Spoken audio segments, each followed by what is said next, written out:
Hello, magical people of the internet. I'm Jen, and welcome to my vlog, I Never Thought I Would, where we discuss doing things we never thought we would do and the fantastic places that they can lead us. I have a really special guest today. I'm extra excited because I haven't seen him in a couple of decades. He was one of my contemporaries when I started performing in New York City. He is a playwright, he's a performer, he's also a documentary filmmaker and a lawyer, Russell Bennett. Hi, Russell. Hi, Jen. So fantastic to see you after it is 2 decades. I know, it's so crazy. Yeah. Pretty crazy. But like I know we talked a bit about each other before the podcast, but to hear what you've been up to in the past 2 decades is amazing. It's really, really cool. So, and this podcast too is very, very imaginative and really awesome. Thank you for having me on.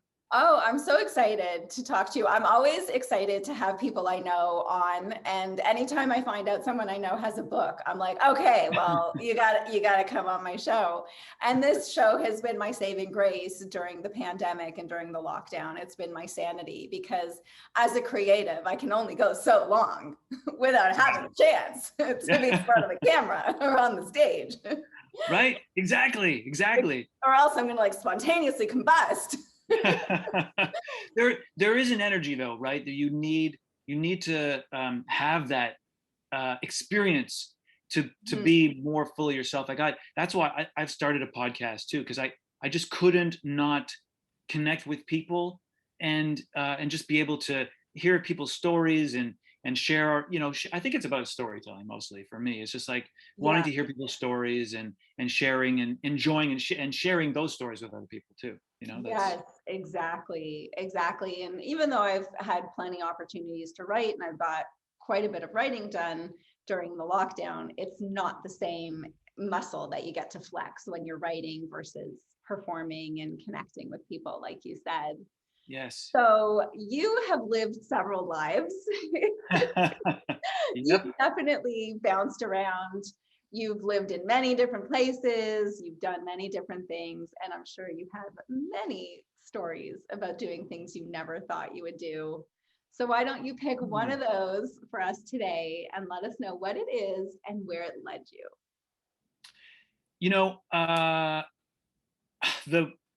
I guess it's the foundation of my life, really. The thing that I never thought that I would do is get married, to be honest with you. I thought that I was going to be single forever. I loved relationships, but then either like somebody would dump me or I would dump them, or it was just like, it was just this, I guess the 20s, the dating thing, and I just thought after a number of years of like, okay, I just think I'm better off by myself. I'll just be alone forever. And so I was like, okay, this is it. I'm going to be single forever. And I moved to Vancouver. And but you make that decision in your 20s when you're still like not actually, no, it was 30s. Well, to be fair, it was the 30s. It was after the Playhouse. After I had done that, I came back to Toronto.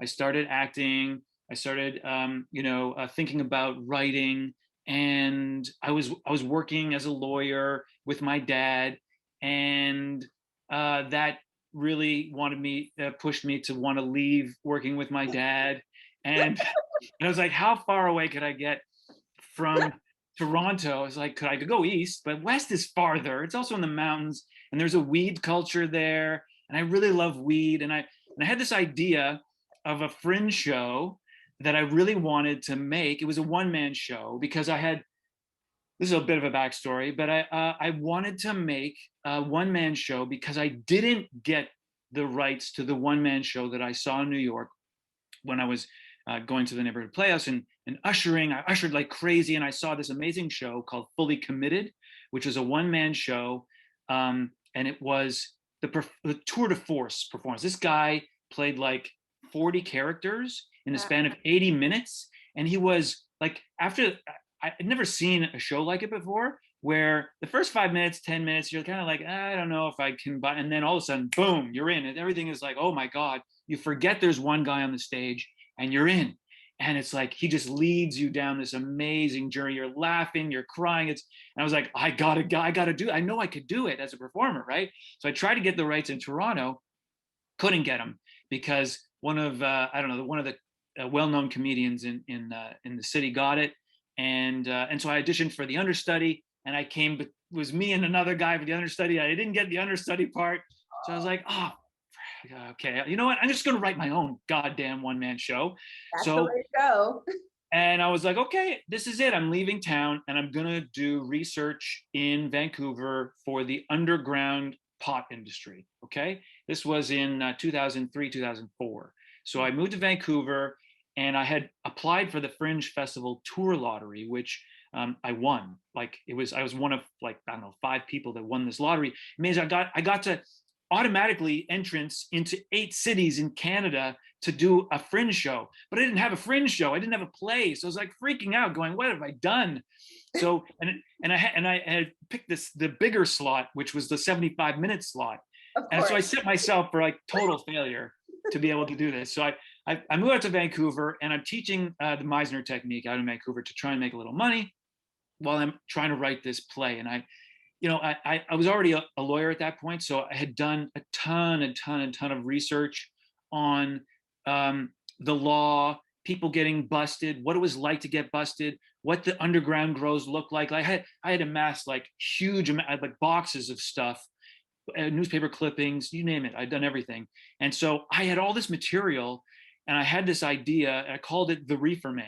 This was the show, but I had no idea how to write a play. So at the same time, and I also on the heels of a breakup, so I got dumped by my girlfriend at the time again. And so that was like, okay, so I'm definitely out of here. So in the same window, my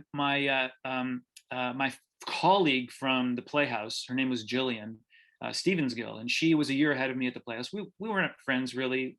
She was dating somebody else when we moved back to Toronto, and she got dumped within a month of my getting dumped. She moved to Vancouver and like reached out with our mutual teacher, Jacqueline.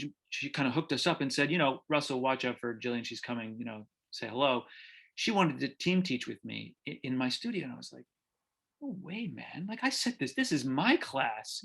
Anyway, she came to the class. We hit it off. We started team teaching because she was a fantastic teacher. And so we started teaching this acting technique class. It was way better than with just me. And I said, by the way, I'm trying to write this terrible play. She's like, well, what is it? I'm like, it's about, marijuana. And she's like, oh, I don't really care about that. And I was like, oh, fantastic. That's awesome. Because I care way too much about it. And so she started looking at all the stuff that I had in the drafts. And I was like, I think I spent an hour trying to describe the story to her. And so she just started, working with me. And over the course of writing this thing, we started like really, getting to be friends. And then I said, well, would you direct me? And she said, okay. So she started directing me in the play. And it was just like this, I don't know, it was symbiosis. It was synergistic. It was amazing. The energy that we had between us. And she could take. What's that? It was beshert. It was totally. She's a shiksa, but it was totally beshert. And it was like, okay, I sworn, right? I'm not getting married. I don't want a relationship. So we're kind of having this non-relationship. But it's so intimate because you're working together and it's, yes, you birthed a show together. Not only did she yes, help you write it, she helped you direct it. And for people who don't understand theater, you're in bed with that person. Completely, like 100%, without actually being in bed. More intimate than most people who have sex. Right? It's so intimate because, it's also a personal story for me. It was like my first play, and it's also I put my own personal touches in there. It's about a lawyer who grows award-winning weed in his basement, gets caught, becomes this underground super pot hero. Of course, I didn't grow in my basement, but I wanted to. I had imagined to. You dreamed about it, though. I did. It was my dream, really. And so, yeah, like so we were basically falling in love, right? And so I started the tour in Hamilton, flew back to Hamilton. the first performance was at the Hamilton Fringe Festival to 4 people in the audience. I think two were volunteers and 2 were police officers, seeing if I was going to be selling weed or not. And the 2 police officers left halfway through the show. There was another crazy thing that happened because the theater was in this second floor apartment, which was converted into a museum or an art gallery or whatever. And they had a dog in the back, and the dog's name was Max. And the best friend character of the lead guy in the play, his name is Max. So every time I said Max, the dog would bark. And so I'm like having to incorporate the barking dog. I thought it was a police dog at one point. It was an insane experience. Anyway, so over the course of that summer, 2004, I'm in constant contact with Jillian, and I'm realizing that life is better with her than without her. And she joined me in Ottawa for a brief tour there.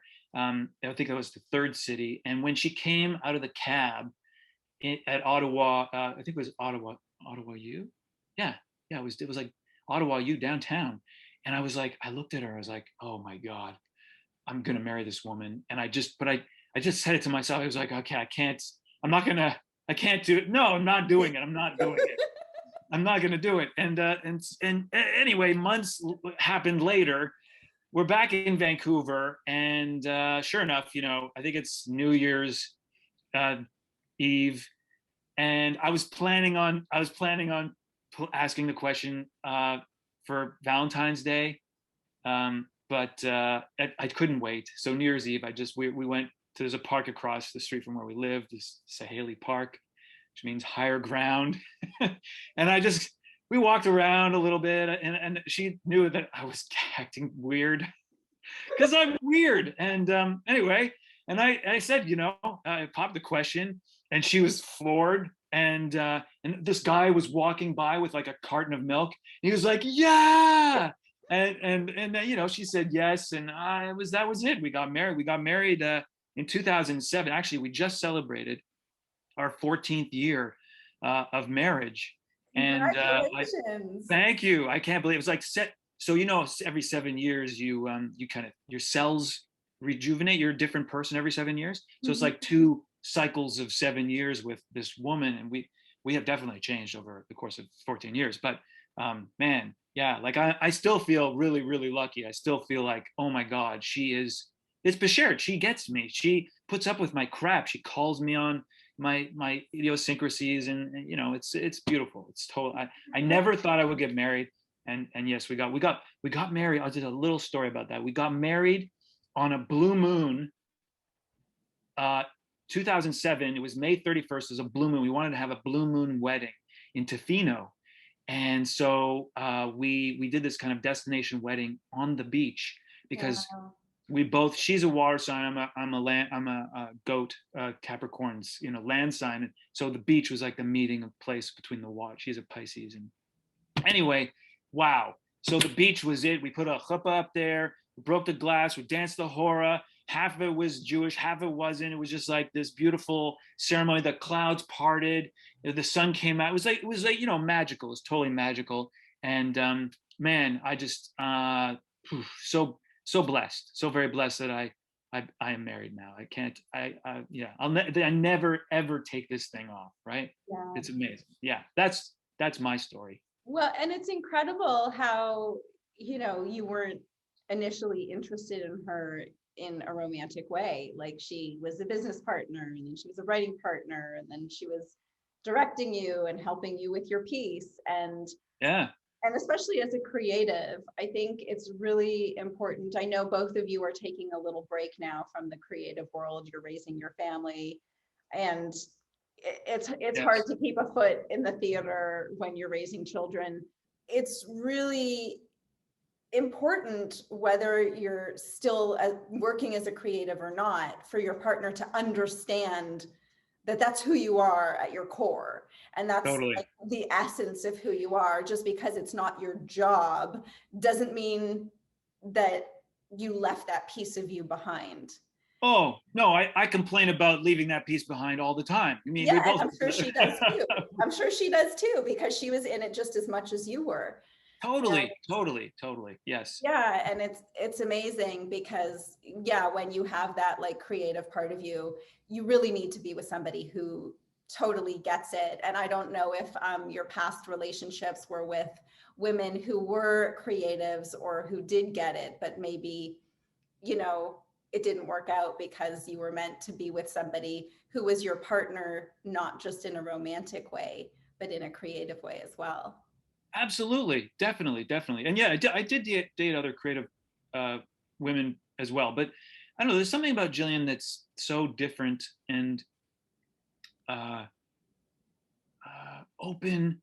Um, she's let me do it this way. When I saw her act, so when we were at the Playhouse, 2000, she was there in '97, I was there in '98, and she was in second year when I was in first year, and I remember seeing her on the stage.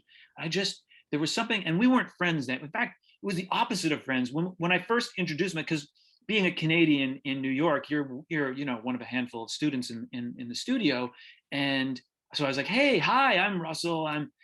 We were in the same thing. And she was kind of like, oh, yeah, that's nice. She was kind of like, who's this guy? Right. So we were not, and then I was like, okay, fine. Okay. Yeah. So we did not connect at all. And so, but when I saw her act, there's this vulnerability, this openness, this rawness about her that was so different from anybody else that I ever met. And she's a gifted actress and writer as a result. She really writes from her soul, and we just haven't had the opportunity yet to really go into the professional career fully. We had what I call like our unmentored, self-directed apprenticeship together, where we did fringe shows. She had her solo show. We did a after we got engaged, after we got married, we had our honeymoon, and on our honeymoon, we created a play. But the first half of the honeymoon was, Costa Rica. It was like surfing. It was having a great time. The second half, it was like Nicaragua, and we were doing yoga in the morning. We were writing in the afternoon and evenings. It was like, let's make a play. We made this play called Crude Love, Love in the Time of the Oil Sands. And it was like a political statement, but it was also a love story. We didn't want to ram the political stuff down people's throats. So we wanted to make it this love story. And so we really wrestled with this thing, and it turned out to be a really beautiful piece. Right. And so, with that, it was like the beginning of our creative apprenticeship as a duo creating team. And we never really got past that. It was like 2011, we had our first child. And so it was like, well, we didn't have the decade that I had wanted to, like, okay, here's another, and just keep putting it up, churning it out. We were churning out babies. So I think, that's creative in a different way. And we have three amazing children, obviously, like incredible children. But not plays or screenplays, but that will come. I'm very confident. The whole thing, there isn't a shelf life for creativity, No, and exactly. And it's like a fine wine, the more seasoned you become and the more life experience you have, the richer your work becomes. So that's all in the future, things to look forward to. But yes. I'd like to talk about your book now. And it's so interesting to me because you started off with a documentary called Stoned in the 90s. And then after you went to theater school in New York, you came back to Toronto, and then was working as a lawyer again, had to run away from law. You keep running away from law, to get stoned and to be the reefer man. And now it's come full circle, because now you have a legal practice where you specialize in cannabis law for businesses. Yes. And you wrote a book. It's a reference book, kind of like a textbook, reference book for professionals in the industry, whether it's law enforcement, lawyers, judges, or citizens who are interested in learning more about the cannabis laws. So it's called Canada's Cannabis Act.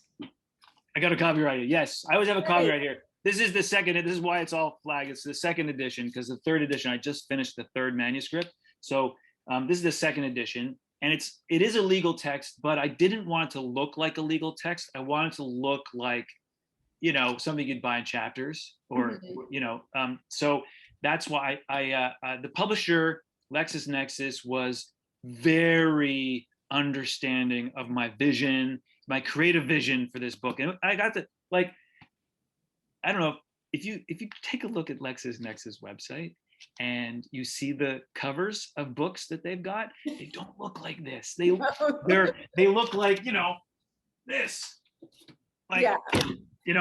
They the look criminal code, very like scary, boring, right? Very, very legal. Books that you would see in a legal library, and that Totally. most people wouldn't even dream of picking up because they're like, oh, I don't speak that language. Exactly. And this book, I wanted on the back cover, I put a blow up, a close up photo of the back of a marijuana leaf that shows the trichomes, so that people in the judiciary, in the legal profession, if they're the slightest bit curious, will understand that cannabis is a flower. And so that's why I want to put the flower on the cover, not the leaf. The design team at LexisNexis came at me with like 7 different kinds of wallpaper with marijuana leaf designs. Some with the Canadian flag leaf, and I was just like, oh, please, no. So yeah, it is a textbook, and it is boring. Like, if you have a problem sleeping, forget taking cannabis, just read the book. Honestly, you'll be out in literally 5 seconds. It's so boring. The best part, I think, of the book is what in the second edition is the introduction, but now I've changed it to this fully fledged chapter, which is the history of the prohibition in the legal terms. And like, what, because when I got out of law school, I smoked weed, and I liked smoking weed, and I didn't understand, like, I'm not a criminal. So why did we have this law? And that's why I made the documentary Stone, was to answer the question why we had a prohibition against cannabis. And so the chapter in the book is the legislative history of Canada's prohibition and why we had it. I really wanted to know the reason why. And we had it because of out and out racism. I mean, it was Makenzie King was our prime minister back before he was prime minister. He introduced this act called the Opium Act in 1908. And then marijuana was added in 1923 when there was no marijuana in Canada. Well, okay. And also, compared to alcohol or opioids, it is quite benign. Well, it is. It's benign, but it's also a medicine, right? In terms of a drug. Well, yes, it's definitely a medicine, and that new data is coming out on a daily basis. We can't even keep up with the amount of data that's coming out about how it has so many medicinal properties, from helping with epilepsy, helping with chronic pain, helping with ADD. There's so many different things that it's showing that it's helping cancer treatment. Cancer. So I'm a legal, I've gotten a credit on 2 short documentaries now about these crazy guys that are giving high dose of THC, CBD combo oil to people with tumors, and they're finding like remission in the tumors. And like, so this whole area now is going to open up, because these documentaries are breaking, new ground and opening eyes very, very wide. Especially the pharmaceutical industry, I'm sure, is like quaking in their boots, because, oh my God, if you can grow plants in your home and take that and make it into an oil and cure your own cancer, I don't know if you can, and this is not saying you can, but if you can, then that's going to turn the whole drug industry on its head, right? So, well, yes, and I definitely believe that a lot of the cancers that we see are a product of the foods that we eat, and a lot of the pesticides, and yes. It's a combination of diet and lifestyle, because we all definitely, once again, I'm not a doctor either. I don't have any definitive data, or I haven't done any experiments, but we definitely know that stress is like the #1 contributor to most illnesses, whether it has to do with heart, cancer, anxiety, mental illness. Like, stress is #1. And Yeah. So that has to do with lifestyle, and then diet is also another one. And we definitely are a fast food nation. And Yes. we eat so much processed foods. And I don't mean fast food about, going to a fast food restaurant, but even most of the foods that we eat in our own home are processed foods. We don't eat a lot of whole foods as a nation. And, Yes. it's just crazy to me how this is such an important medicine, and it can help circumvent having to take pharmaceutical drugs that can be very dangerous and very addictive. But because of the Cannabis Act, you were like considered a quack 20 years ago if you were trying to do research about links to cancer treatment and marijuana, or links to epilepsy and marijuana. Like, Yes. even asthma, which would be Yes. counterintuitive, that inhaling some sort of smoke would help asthma, but it's actually been proved to help an asthma attack within seconds. Which is So, amazing, isn't it? Yeah, that you're absolutely right. And people still today think that cannabis smoke will harm asthmatics. Well, mhm. I'm dealing with a case right now where there's a retail store that's been licensed in a very, like, in a residential condo complex, and the Mhm. condo complex are all up in arms, and they didn't have a chance to speak out against it. And some of the complaints are, well, I have asthma, and this secondhand smoke is going to, you know, put me into an attack. So now I have to try and educate them, and yeah, Yeah, people are it's interesting. they're Nobody's ever complained that there was an LCBO, at the right, bottom of their condo. Everyone's right. actually like, oh yeah, we got, it's a great It's condo, great. great investment. We got a liquor store right downstairs. And it's amazing how, because they think that a cannabis store will attract a certain type of clientele. Well, what kind That's of the other clientele? complaint. Yes, Yes. exactly. What type of clientele are you attracting at an LCBO? Yeah, exactly. Right. But alcohol has been normalized. Prohibition was over in the 20s, and alcohol's been normalized for a century now. So we That's don't right. see anything wrong with it, even though it it's a lot more dangerous than people Well, realize. did you know that, and I didn't know this before I started writing the book, but that alcohol is a carcinogen. Mhm. I didn't know that. I Oh, mean, I drink I don't drink I was gonna say I drink a lot. I don't drink a lot, but I enjoy wine. I enjoy beer, and the occasional gin and tonic. Right. I enjoy alcohol in not huge amounts, but moderation, in moderation. moderation. Right. But it's actually it actually causes cancer, and that information is nowhere in people's thinking, in the same way that cigarettes are carcinogenic.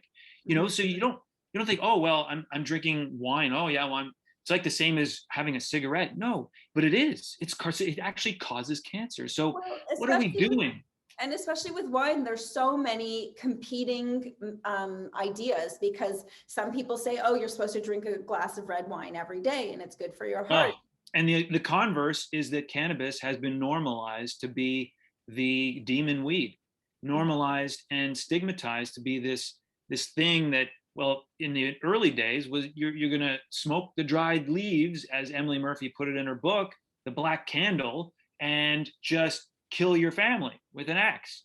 In my documentary Stoned, I put in clips of that 1937 film, government film, Tell Your Children. And it was this hilarious film about, a teenager smoking weed, and then, just going further down through hell, and committing murder. And it was like, oh my God, this is so, It's hilarious that's what, because more violent crimes have been committed on alcohol than on marijuana. yes, absolutely. Of course, of course. Yeah. So, and that's a beautiful thing about the the transition now into something like the Cannabis Act, and that's why I wanted to write the book on it, was to help people get to it, get into it, because really, when you look at the Cannabis Act, it's just a rebranding of the old law, of the old criminal law, the Controlled Drugs and Substances Act. with a bit of the Tobacco Act put in there, with a bit of the food drug. It's like a Frankenstein piece of legislation. It's rebranding. And I wanted people to kind of get beyond the act itself and to understand the history behind it and why we have it, and the myths. So in the preface, I put this story of Stoned, and Stoned is the documentary of following this test case, which went up to the Supreme Court, called R versus Clay, about Christopher James Clay, this 26-year-old kid who created Canada's first hemp store called Hemp Nation, and he was arrested twice, confiscated his inventory, had faced 4 life sentences for selling cannabis seeds from his store. Wow. And so his case was incredible for Canada and for the world, because the defense team laid down the scientific evidence that we had known since the 70s, but had put it in front of this judge, and the judge then interpreted all of this scientific evidence and all of these witnesses to say, in paragraph 25, there's a list of 13 myths that we have all been bamboozled by, basically, and that are false. And so this judge, who was like 75 at the time, he was a supernumerary judge, he was retired, he came back to hear this case. He laid down the first time in black and white in 1997, the myth busts of cannabis. And so that case kind of laid the groundwork for the next case after, which is how we eventually led to the legalization of cannabis in Canada. So that was like one of the first cases. So I outlined that in the book as well. That's incredible. And I just want to interject for a second. It's a little ironic that he was arrested for selling seeds in his store, because now you can buy hemp seeds in almost any grocery store across Canada. And they are— Well, he was, yes. Pardon?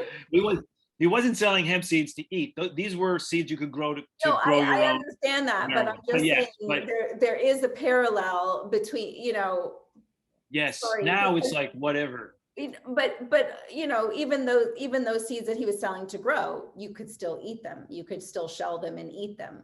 They're still hemp seeds that are now available in every grocery store across Canada. They're considered a very healthy superfood that carry all the omega oils. Any naturopathic doctor you go to will tell you to incorporate hemp seeds into your diet, along with chia and flax.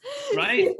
has the most amount of protein of any seed, right? It's the highest, has more protein than soy, actually. Exactly. So I just find that to be a little humorous. And then I want to go back a little bit, because I interrupted you when you were talking about William Lyon Makenzie, and he enacted that act, and that it was due to racism. And there was no real other reason to ban cannabis, because there wasn't even cannabis in Canada at the time. So can you elaborate on that, please? Jen, great. Thanks for coming back to it. It is a great story. And you know what?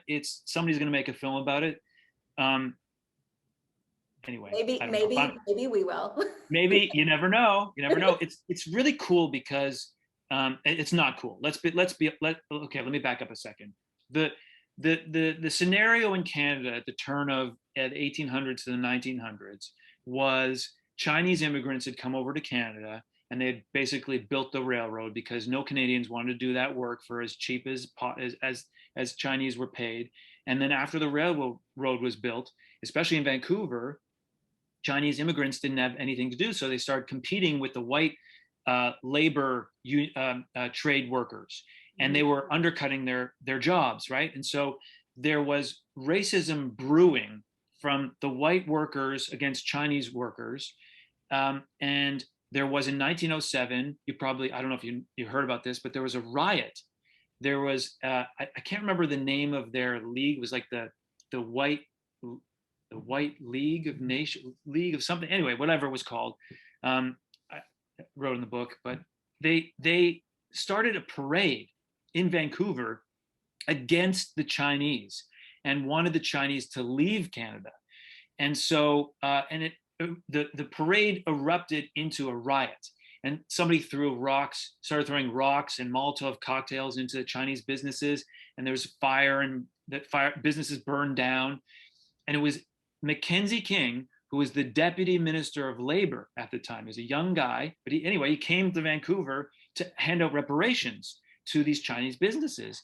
And it was that point he discovered opium. And he realized that opium smoking was a big part of the culture of Chinese immigrants. And what was happening was that white women were starting to hang out with Chinese immigrants and smoking opium.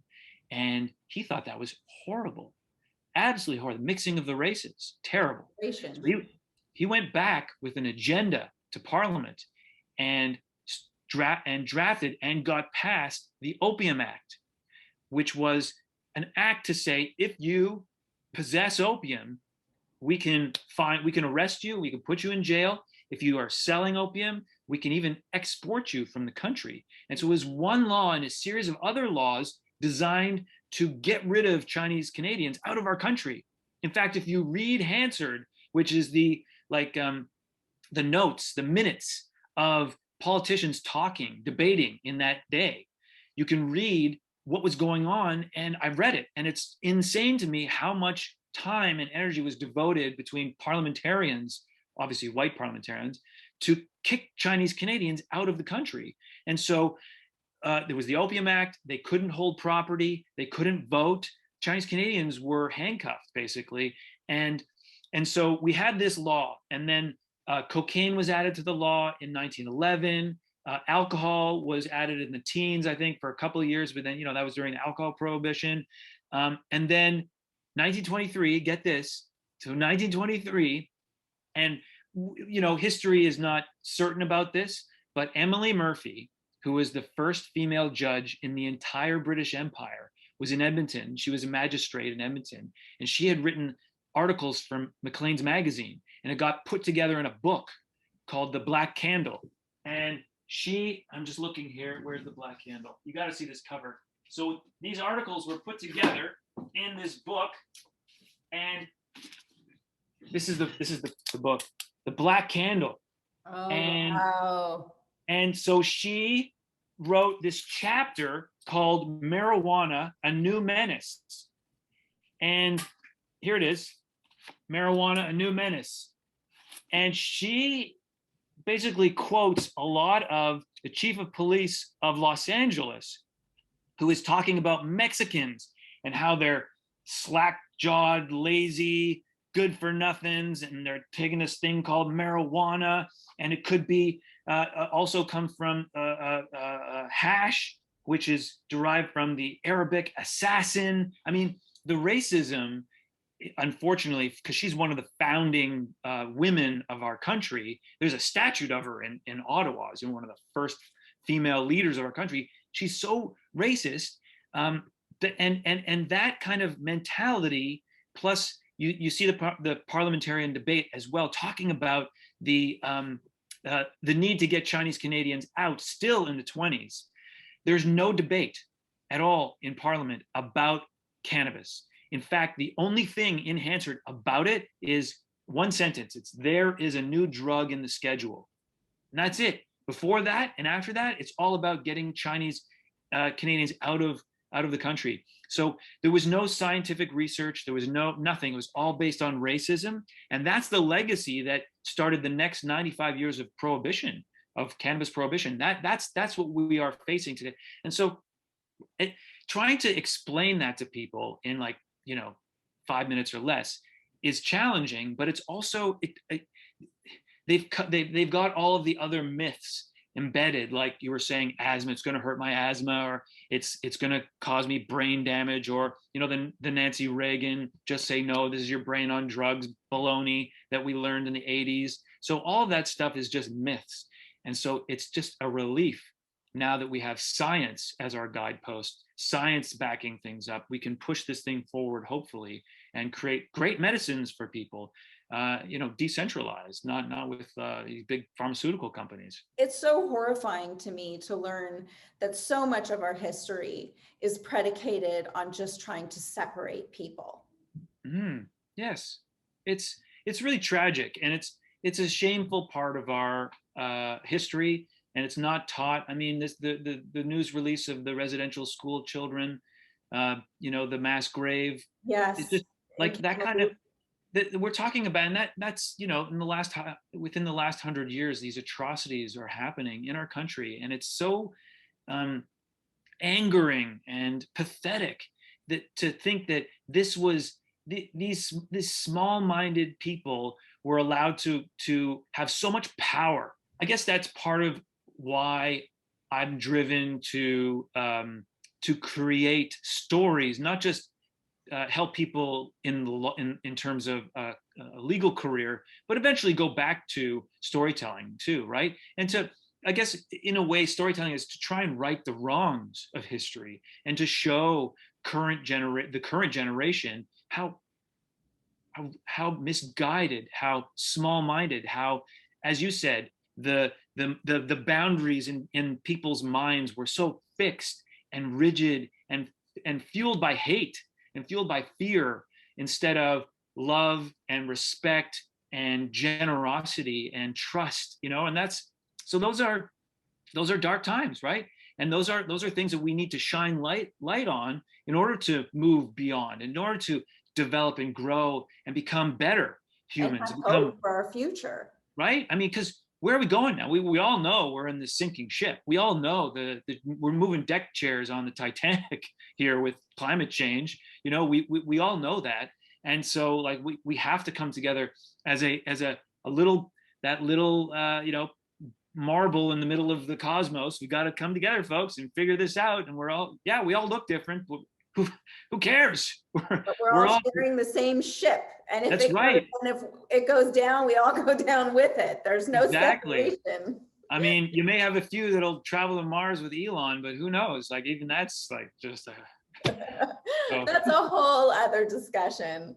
Well, Russell, before we go, please tell us where we can find you and where we can find your book. Okay, if you need it as a soporific, go find it on LexisNexis.com. They're the publisher. For me, I'm at cannabislaw.ca. That's for all your cannabis law needs. All your cannabis law needs. Excellent. Yes. And I know that you definitely have some more creative endeavors in you. So I look forward to those coming to fruition in time. Yes. With no rush, but thank you. Yes, me too. You definitely have some more in you. So I look forward to that. And it's been such a privilege to chat and catch up with you today. I'm so happy that you took the time. I know you're a very busy man. So thank you so much. Oh, my pleasure. And I can't wait to see more of your creative endeavors too, Jen. That was great to catch up with you too, especially before I know this is supposed to be focused on me, but it was great to catch up with you too. You're amazing. So keep doing this. This is a fantastic, fantastic podcast. I love it. Thank you. And thank you all out there in the interweb for tuning in today. I would like to challenge you to do something you never thought you would do. Who knows, maybe it'll lead you to the woman of your dreams or man of your dreams or life of your dreams. And please let us know what it is in the comments. Don't forget to like and subscribe and have a beautiful day.